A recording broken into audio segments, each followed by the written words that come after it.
31 मार्च 2024 Easter Sunday की सुबह Los Angeles के एक वेयर हाउस से पता चलता है कि अरबों रुपए का कैश गायब हो चुका है। कोई सीसीटीवी रिकॉर्ड नहीं था। उस रात जब 3 दफा अलार्म ट्रिगर हुआ, पुलिस तीनों मर्तबा साइट पर पहुंची मगर कुछ समझ ना सके और सुबह जब दरवाजा खुला तिजोरी खाली थी। यह था अमेरिका का मशहूर ईस्टर संडे हीस्ट, यानी अतवार ईस्टर की सुबह होने वाला कैश डाका। ये डाका इतना परफेक्ट था, ये क्राइम इतना परफेक्ट था कि FBI तक हैरान रह गई। और अब सवाल ये है कि इतने बड़े वॉल्ट से इतना सारा कैश बिना किसी शोर के, बिना किसी ट्रेस आउट के कैसे निकल गया? और कौन थे वो लोग जो कैमरों की, अलार्म की, गार्ड्स की और 3 दफा आई हुई पुलिस के सामने सबको चकमा देकर अपना ऑपरेशन करके निकल गए? सबसे पहले ये समझना जरूरी है कि वॉल्ट होता क्या है। अब समझ लीजिए कि जैसे पाकिस्तान और इंडिया में बिजनेसमैन लोग और दूसरे दुकानदार लोग अपना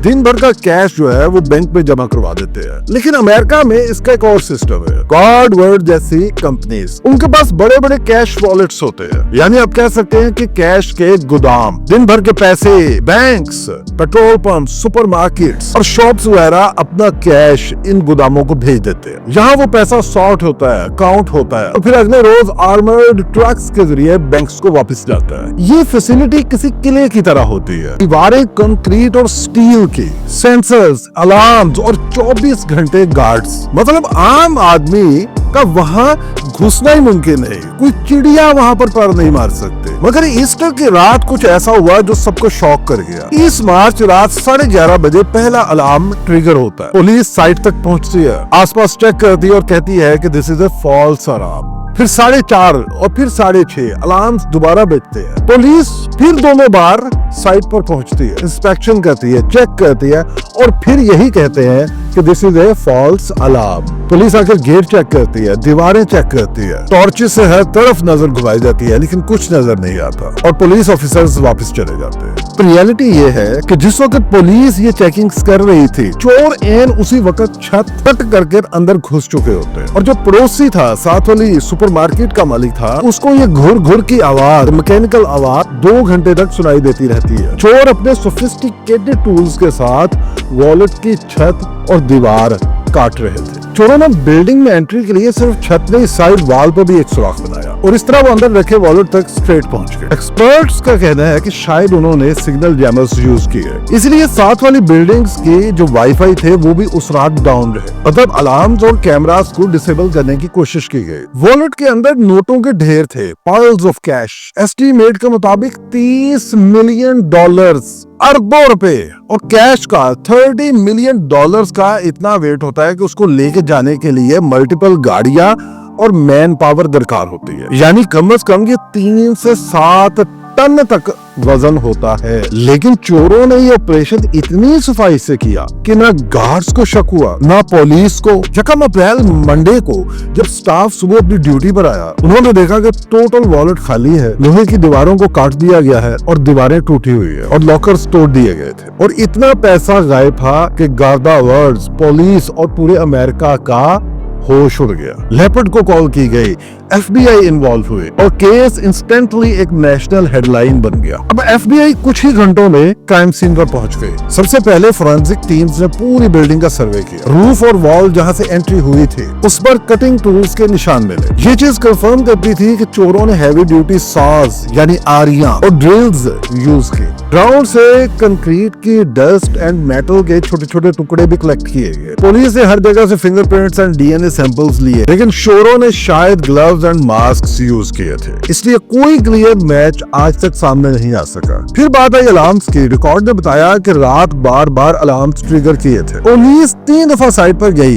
लेकिन यहाँ पे एक और इशू आया कि गार्डा वर्ड का जो अलार्म सिस्टम था ये शुरू से ही अनरिलायबल था। 1 साल में 12 से ज्यादा फॉल्स अलार्म का रिकॉर्ड था। पुलिस ऑफिसर ने कन्फेस किया कि हमने समझा कि ये रूटीन ग्लिच है और हम इन्वेस्टिगेट किए बगैर, मुकम्मल सर्च किए बगैर वहां से चले गए। यहाँ पे पुलिस की सबसे बड़ी स्लिप अप हुई। इन्वेस्टिगेटर्स ने नेबरहुड कैमरास भी चेक किए। पास के एक स्टोर ओनर ने बताया कि उस रात उसका वाईफाई सारी रात डाउन रहा। एक्सपर्ट्स ने इसको लिंक किया सिग्नल जैमर से, मतलब चोरों ने इलेक्ट्रॉनिक सर्विलेंस को भी डिसेबल कर दिया। एफबीआई ने इस केस को कैटेगराइज किया हाईली सोफिस्टिकेटेड ऑपरेशंस के तौर पर। उनके अपने वर्ड हैं, it took tremendous planning, insider level knowledge and flawless execution. बहुत बेहतरीन प्लानिंग थी, उनको अंदर की मुकम्मल खबर थी और फिर उनका जुर्म करना, दैट वाज परफेक्ट। अब दो चीजें इन्वेस्टिगेटर्स के लिए क्लियर हो गई। चोरों को वॉलेट के अंदर का लेआउट एंड डिटेल्स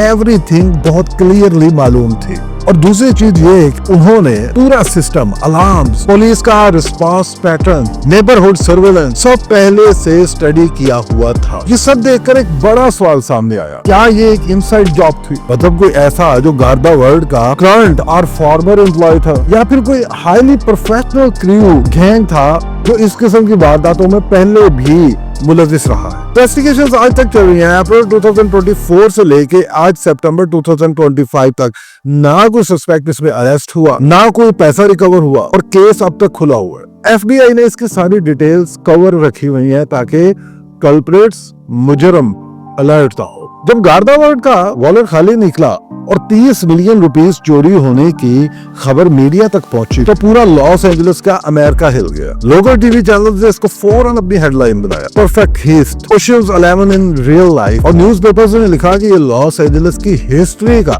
सबसे बड़ा डाका था और लोगों के नजदीक ये एक जीनियस प्लान था जो फिल्मों से भी ज्यादा थ्रिलिंग था। और इस वारदात के बाद एक दफा अमेरिका के अंदर वॉलेट्स जो है वो शदीद खसारे में चले गए, बिकॉज ये सवाल राइज हुआ था कि वॉलेट जिसको सबसे ज्यादा सिक्योर समझा जाता है, अगर उसमें इस तरह की वारदात हो जाए कि जिसका सिरा भी ना पकड़ा जा सके, तो फिर बाकी वॉलेट्स की तो खैर नहीं। और अब केस एक ओपन मिस्ट्री बन चुका है कि क्या ये हेस्ट, ये डाका कहानियों में शामिल हो जाएगा कि जो हमेशा अनसॉल्व्ड रहती है। एक चीज क्लियर है कि ईस्टर संडे हेस्ट सिर्फ लॉस एंजलिस का नहीं बल्कि पूरी दुनिया का एक ऐसा क्राइम है जो दिखाता है कि कभी कभी रियलिटी हॉलीवुड से भी ज्यादा डेयरिंग एंड थ्रिलिंग होती है। अब दोस्तों सवाल मेरा आपसे है कि आपको क्या लगता है, क्या ये एक अंदर का खेल था या एक प्रोफेशनल गैंग, एक highly sophisticated and technical professional gang जिसने पूरे सिस्टम के साथ ही खेल दी? कमेंट्स में अपनी थ्योरी जरूर लिखिएगा, क्योंकि हो सकता है इस मिस्ट्री का जवाब आप में से किसी के जहन में छुपा हुआ हो।